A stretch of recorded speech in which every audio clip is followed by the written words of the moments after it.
Daniel Harper came home after 10 years believing he was finally ready to fix everything he had left behind.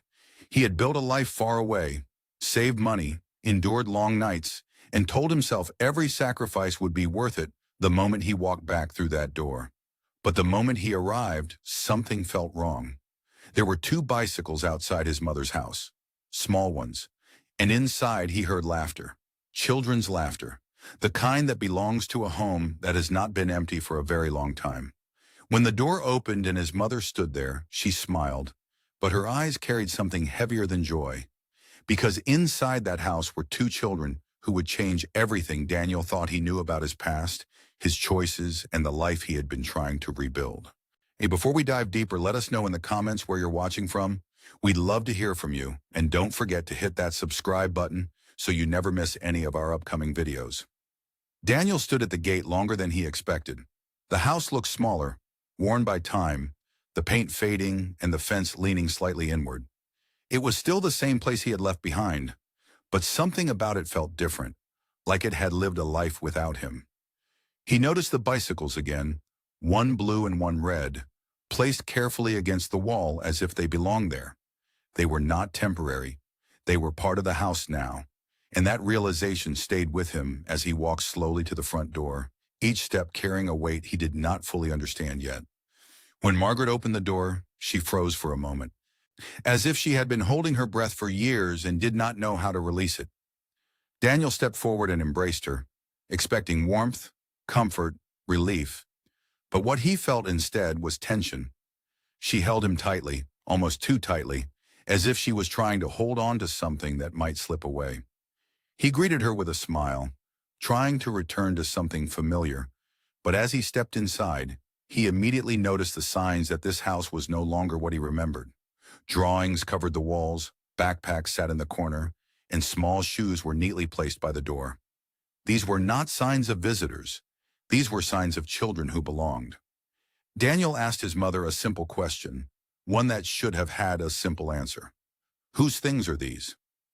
Margaret hesitated just long enough for him to notice, and then told him she had been helping a friend by looking after some children. The explanation sounded reasonable, but something about it did not settle in his mind. Helping did not look like this. Helping did not leave drawings on walls or bicycles outside. Helping did not feel permanent. That night, Daniel lay awake in his childhood room, staring at the ceiling, listening to the quiet of the house. It was not the silence he remembered. It was the quiet of a place that held more than one life. The next afternoon, he met them. Michelle entered first, confident and curious, her voice filling the room before she even fully stepped inside. Michael followed behind her, quiet, observant, his eyes carefully studying everything around him. They stopped when they saw Daniel, and for a moment, there was a stillness that felt unfamiliar but important. Daniel introduced himself, and Michelle responded without hesitation, as if she had already accepted his presence. Michael said nothing, but his gaze lingered, thoughtful and searching. Daniel could not explain it, but something about them felt familiar in a way that made him uncomfortable. That night, Daniel could not sleep again. His thoughts returned to the children, to their faces, to the way they looked at him, and to the feeling he could not ignore. Something was not right. The next day, while helping in the house, a notebook fell to the floor, and as he bent down to pick up the scattered papers, he saw something that made everything stop. It was a birth certificate, Michael Harper, mother listed as Emily Harper, father left blank. Daniel read the name again, slowly, as if the words might change, but they did not. Emily Harper was not just a name. She was part of his past, a part he had left unresolved. Daniel stood there for a long moment, holding the paper in his hands, trying to understand what he was seeing. His mind began to connect things he had ignored before. The timing, the age of the children, the familiarity he had felt when he first saw them. It was no longer a question. It was an answer he was not prepared to face.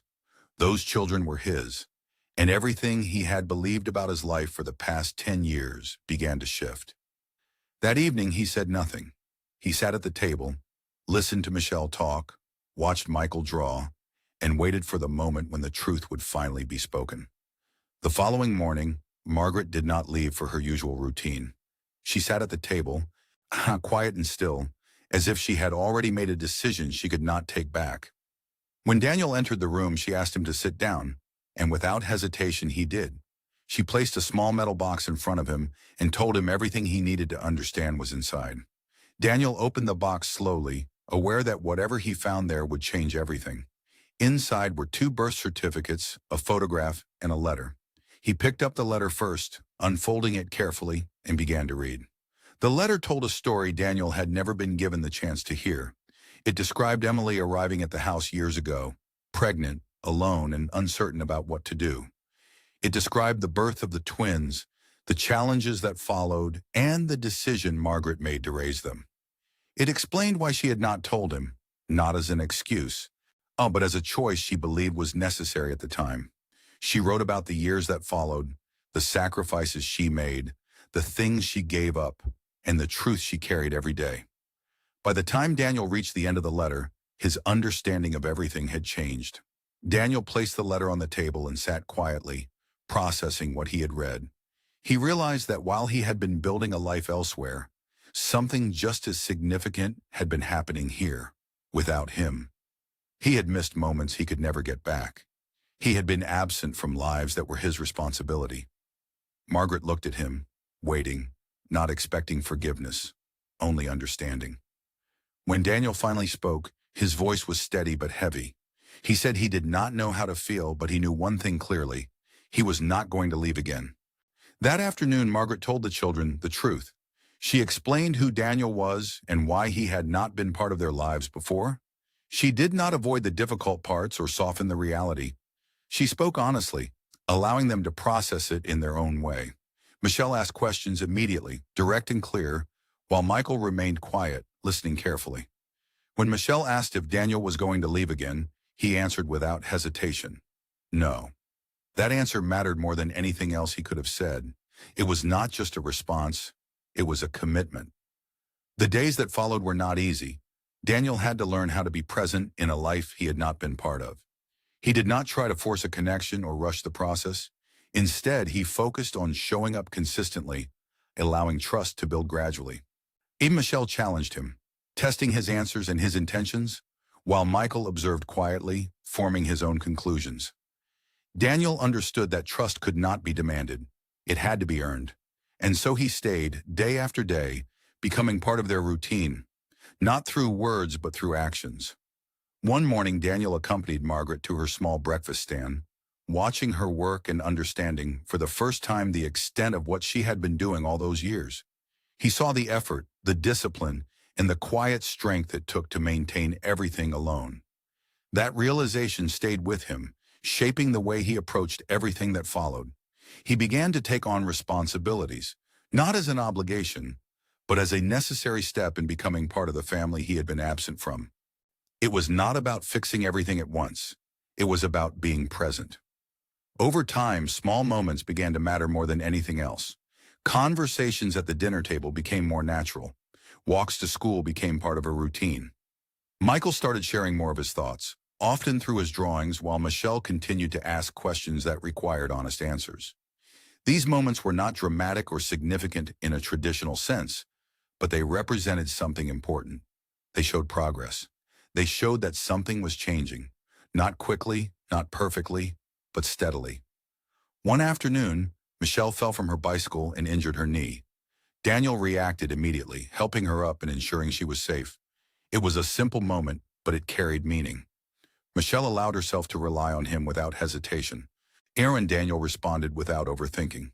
It was not planned. It was instinctive. And in that moment, something shifted. Trust, even in small amounts, began to take shape. Margaret watched from a distance, recognizing the significance of what was happening, even if it was not spoken aloud. As time passed, the house began to feel different, not because of the repairs Daniel made, but because of the presence he maintained. The routine stabilized. The conversations deepened.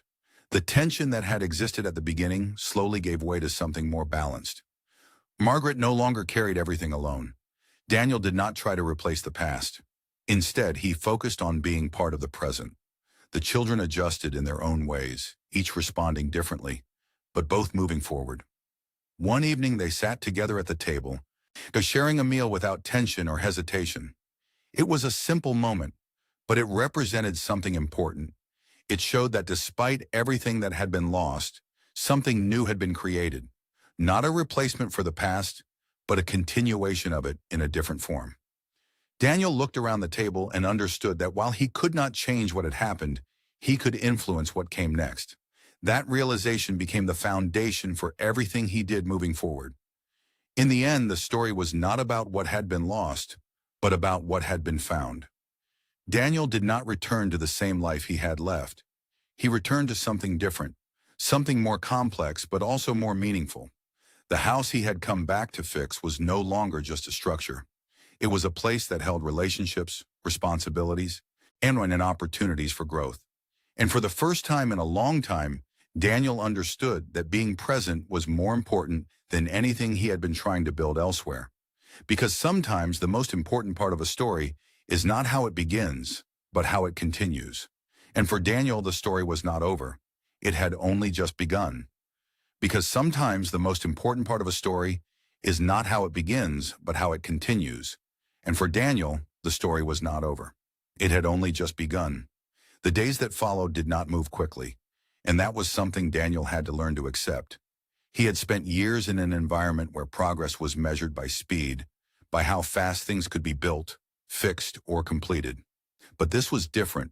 This required patience, consistency, and a willingness to remain present even when nothing seemed to be changing. Each morning he woke up in the same house he had once left behind, but now he noticed details he had ignored before. The sound of footsteps in the hallway, the quiet movements of Michael preparing for school, the steady rhythm of Margaret working in the kitchen, and Michelle's voice filling the space with questions before the day had even properly begun. Daniel began to understand that rebuilding a home was not about the structure itself. It was about the people inside it and the roles they played in each other's lives. He made small adjustments to his routine, aligning himself with the rhythm that had already existed before he returned. He woke earlier, helped prepare breakfast, and walked with the children to school.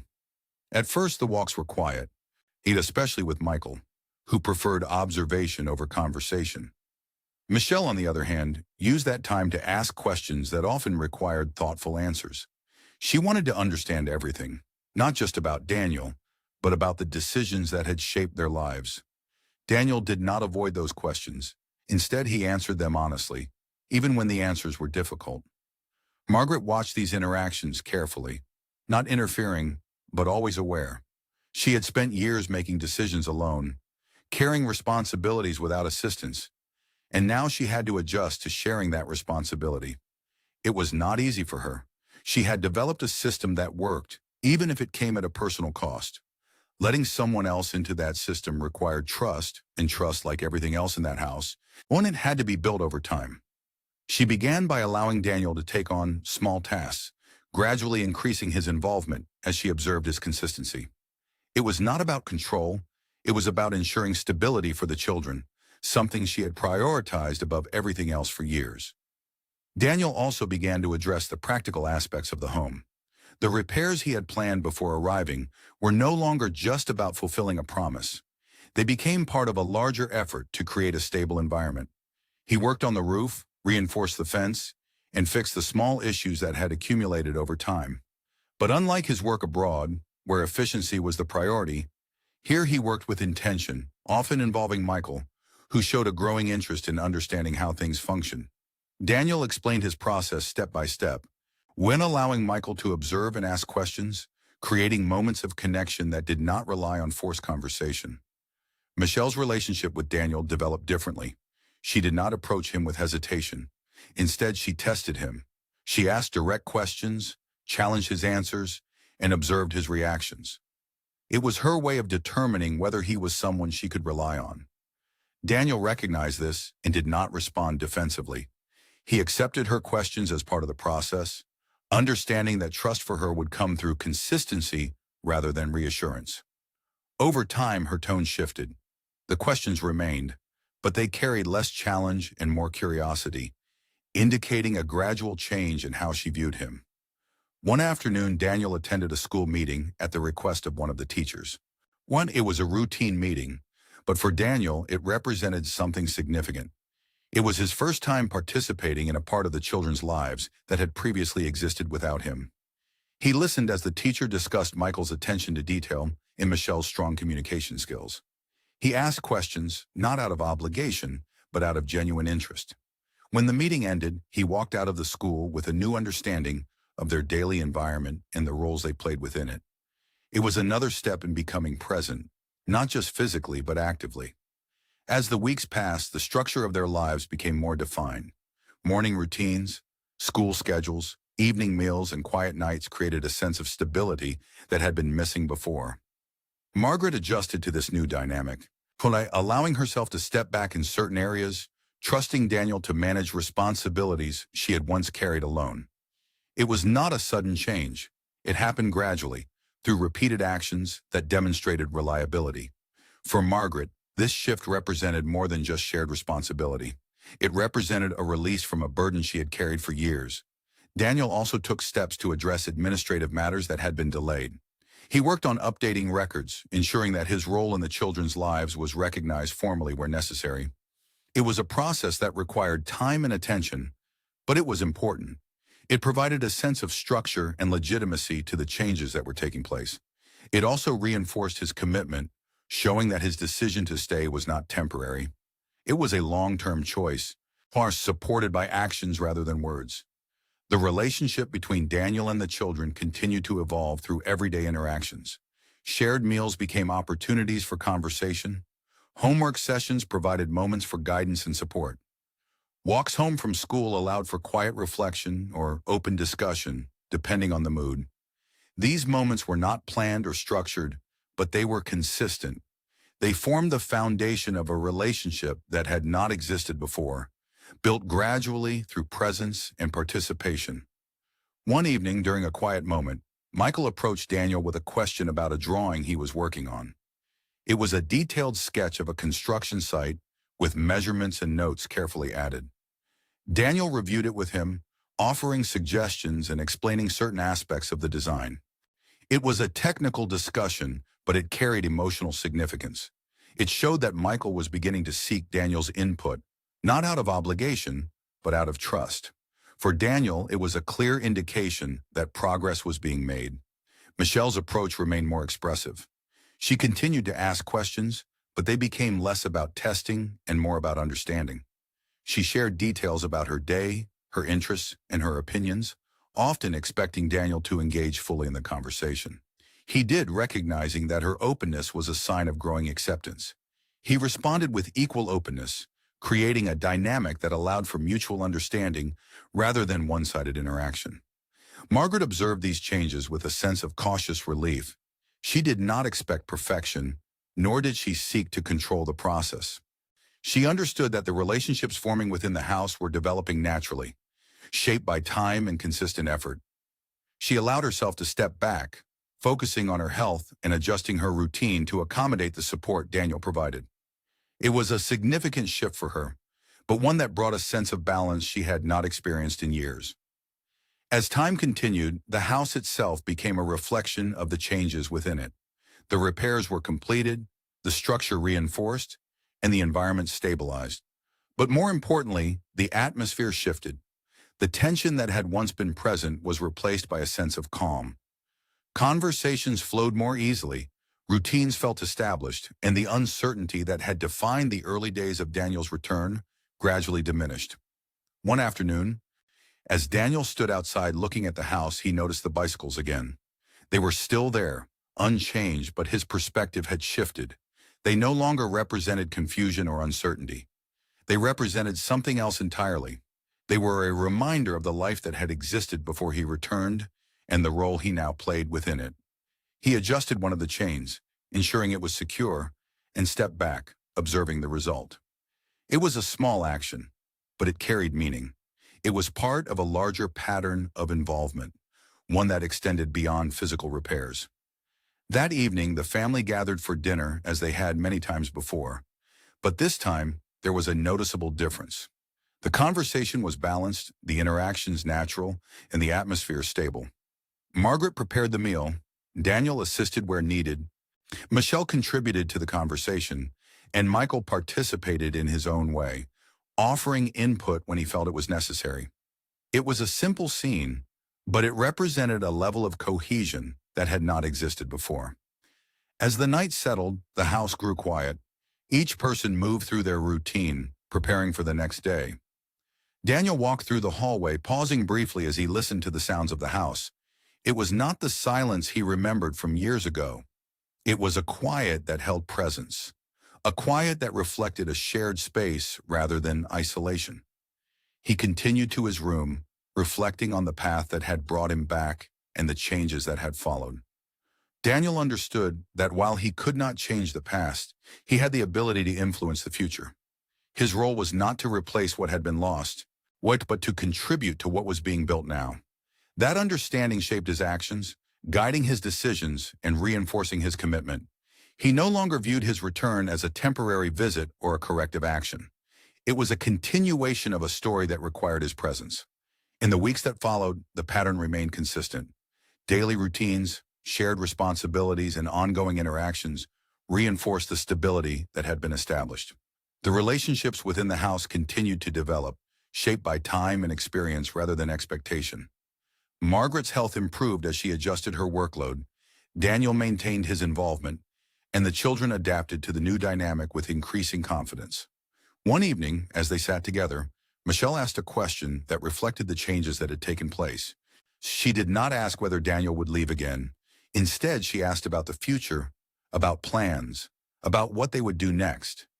It was a shift in perspective, moving from uncertainty to expectation. Daniel responded with clarity, outlining his intentions and reinforcing his commitment. It was not a promise made lightly. It was a statement supported by consistent action. Michael, in his own way, demonstrated a similar shift. He continued to engage through his drawings and observations, but his interactions with Daniel became more frequent and more direct. He asked questions, shared ideas, and participated in discussions that extended beyond his usual quiet presence. It was a gradual change, but one that indicated a growing level of comfort and trust. Margaret, observing these developments, allowed herself to acknowledge the progress that had been made. She did not dwell on the past or the decisions that had led to this point. Instead, she focused on the present, recognizing the value of what had been built. The house, once a place of quiet endurance, had become a place of shared experience. It was not perfect, but it was stable. And that stability was the result of consistent effort from everyone involved. As the months continued, the changes within the house became part of a new normal. The routines, interactions, and responsibilities were no longer adjustments. They were established patterns that defined their daily lives. Daniel's presence was no longer a new development. It was an integrated part of the household. The children no longer viewed him as an addition. He was part of their structure, contributing to their sense of stability. In the end, the story did not resolve in a dramatic way. There was no single moment that defined its conclusion. Instead, it continued, shaped by ongoing actions and consistent presence. Daniel did not recover the years he had missed, but he contributed to the years that followed. Margaret did not erase the burden she had carried, but she shared it. The children did not forget the past, but they adapted to the present. And in that continuation, there was a quiet resolution. Not one defined by words, but by actions. Not one marked by a single event, but by a series of moments that, together, formed something stable, something real, something that, despite everything, had the potential to grow. The change did not happen all at once. It showed itself in small, almost unnoticeable moments that only made sense when you look back at them later. One of those moments came on a quiet Saturday morning when there was no school, no rush, and no reason for anyone to wake up early. Daniel was already outside before sunrise, standing near the fence, checking the repairs he had made the week before. He ran his hand along the wood, making sure it held firm, making sure nothing had been overlooked. It was a habit he had developed over the years, always checking, always making sure things were done right. But this time, it was not just about the fence. It was about something else. It was about proving, even if only to himself, that he could take care of what was in front of him now. Behind him, the door opened quietly. Michael stepped outside, holding his notebook the way he always did, close to his chest. Like something important should never be left behind. He did not say anything at first. He just stood there watching Daniel work. Daniel noticed him but did not turn immediately. He finished what he was doing, then stepped back and looked at the fence one more time before finally speaking. He asked Michael what he thought. Not as a test, but as a genuine question. Michael walked closer, examined the fence carefully, and pointed out a small section near the corner where the alignment was slightly off. It was not something most people would notice, but Michael did. Daniel nodded slowly, not correcting him, not dismissing him, just acknowledging that he was right. And in that moment, something shifted again. Not dramatically, but enough to matter. Later that day, Michelle decided that sitting inside was a waste of time. She insisted they all go somewhere, not far, just somewhere different. Margaret hesitated at first, as she often did when routines were interrupted, but Daniel agreed, and eventually she followed. They walked to a small park a few blocks away, a place that had likely been there for years but had not been part of Daniel's memory before. Michelle ran ahead, her energy filling the space, while Michael walked beside Daniel, occasionally glancing at things around him, as if he was studying how everything fit together. Margaret walked slightly behind, watching all of them, taking in the moment quietly. At the park, Michelle immediately found something to do. She climbed, ran, and spoke without pause, narrating her thoughts as if silence was something to avoid. Daniel followed her pace for a while, responding, engaging, allowing her to lead the interaction in the way she seemed to prefer. Michael, on the other hand, found a bench and sat down, opening his notebook. Daniel joined him after a few minutes, not interrupting, just sitting nearby. After a while, Michael turned the notebook slightly, showing Daniel what he had been working on. It was not just a drawing this time, it was a plan, a structure, something imagined but carefully thought out. Daniel studied it, asked questions, and listened to the explanations. He did not rush the conversation or try to take control of it. He allowed it to develop naturally, understanding that this was how Michael communicated best. Margaret watched all of this from a distance. She did not join immediately. Instead, she observed something she had become very good at over the years. She saw how Daniel adjusted his approach depending on which child he was with. She saw how Michelle responded to engagement and how Michael responded to patience. And for the first time, she allowed herself to fully accept that Daniel was not just present. He was learning. He was adapting. He was becoming part of something that had existed without him for a long time.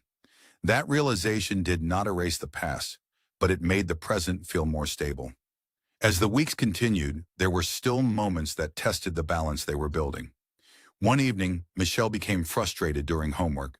She pushed her book aside and said it did not make sense, that the way it was explained was wrong. Daniel sat beside her, not to correct her, but to understand what she meant. He asked her to explain her thinking, and she did quickly, confidently as she always did. He listened, then walked her through the problem step by step, not dismissing her perspective, but guiding her through it. When she finally understood, she did not celebrate or make a big statement. She simply nodded and continued working. But later, as she packed her things away, she said quietly that it made more sense when he explained it.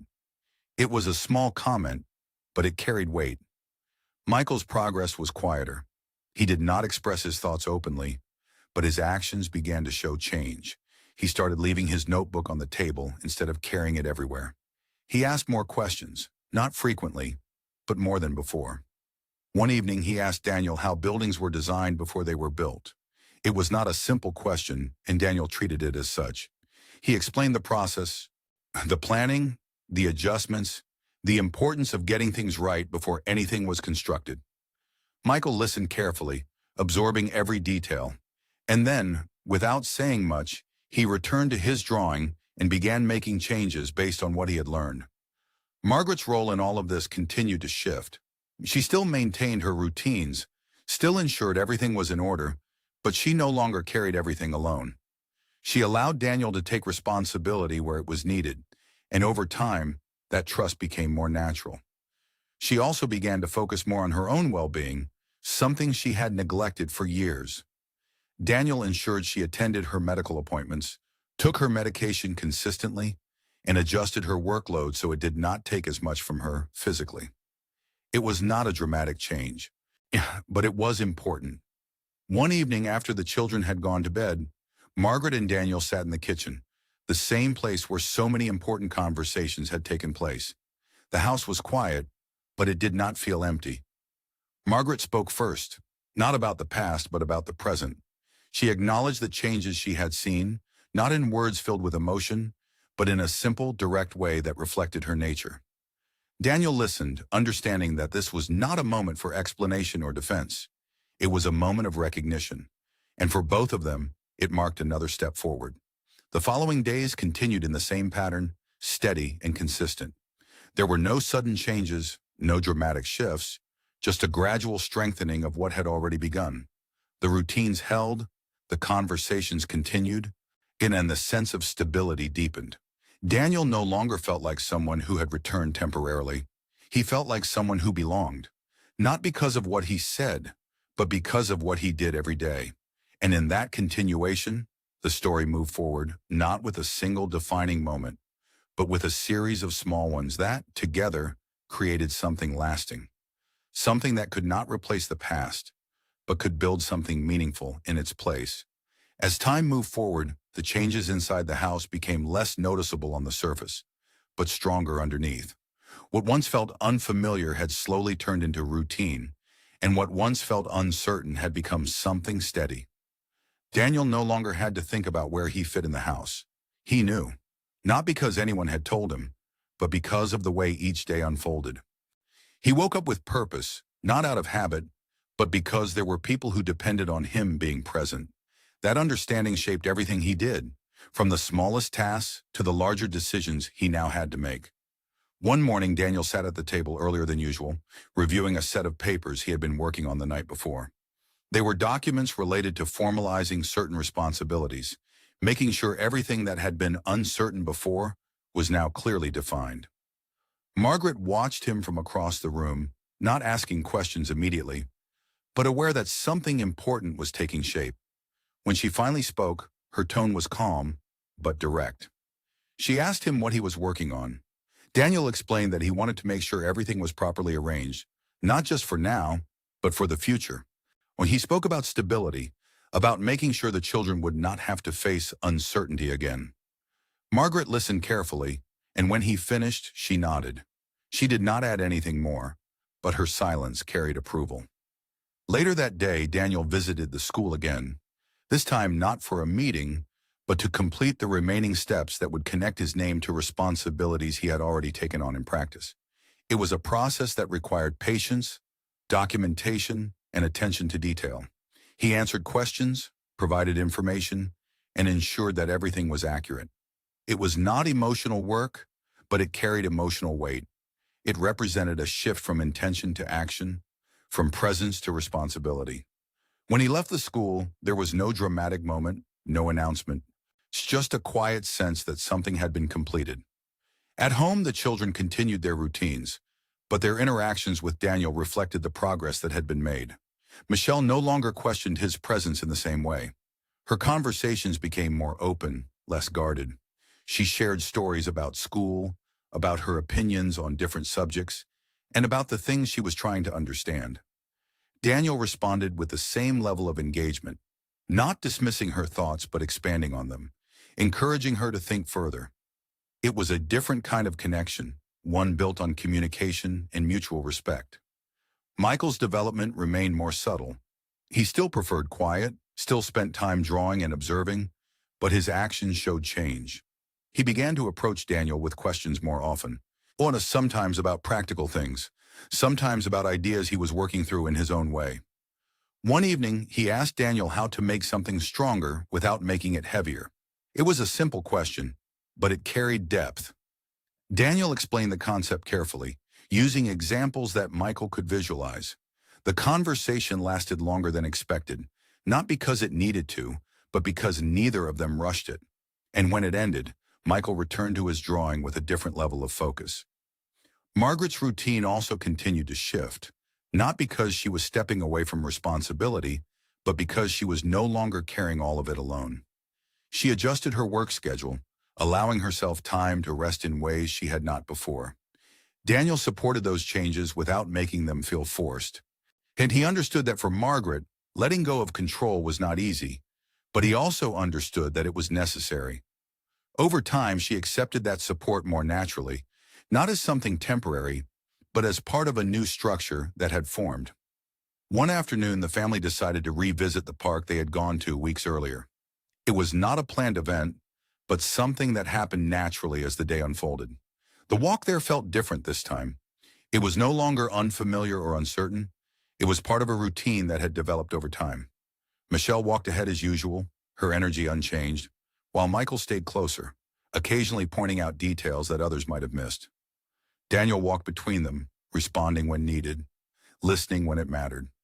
Margaret followed at her own pace, observing as she often did.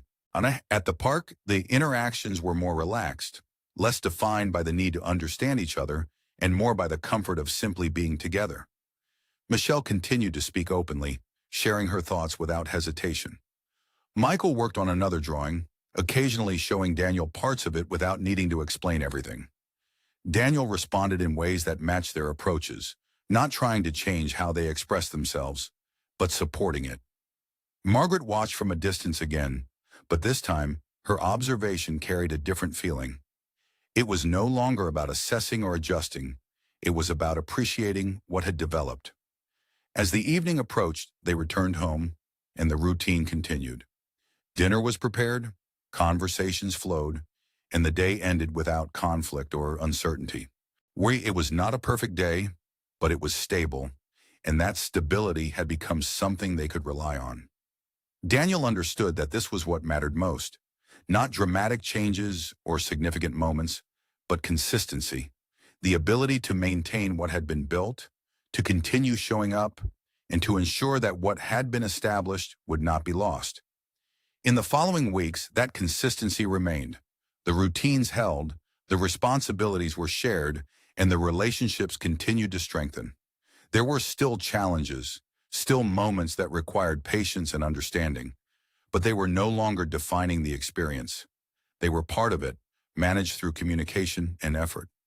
Daniel continued to balance practical responsibilities with emotional presence, ensuring that neither was neglected. Margaret maintained her role while allowing space for others to contribute. The children adapted, each in their own way, to the structure that had formed. One evening, as they sat together, Michelle brought up a topic about the future, not in a questioning way, but in a matter-of-fact tone. She spoke about plans, about things she wanted to do, about ideas she had been considering. Daniel listened, responding thoughtfully, not making promises he could not keep, but offering guidance where it was needed. Michael listened as well, adding a few comments of his own, showing that he was engaged in the conversation even if he did not express it in the same way. Margaret listened quietly, taking in the moment, recognizing the significance of what was being discussed. That conversation marked another step forward, not because of what was said, but because of how it was said. It reflected a level of comfort that had not existed before, a willingness to think ahead without uncertainty. Daniel understood that this was what he had been working toward, not a specific outcome, but a stable environment where future decisions could be made without fear. As the night settled and each person moved toward their own space, the house returned to its quiet state. But it was not the same quiet that had existed years ago. It was not empty or uncertain. It was full, even in silence. Daniel paused in the hallway for a moment, listening, taking in the sounds that now defined the space. He did not need to question where he belonged anymore. That answer had already been established through everything that had happened. And as he moved forward, turning off the lights and closing the day, there was a clear understanding that the story had reached a point of stability. Not an ending, but a continuation that no longer required adjustment. A structure had been built, not quickly, not easily, but carefully over time. And within that structure, each person had found their place. Because in the end, what mattered was not how long it took to get there, but the fact that they did, together.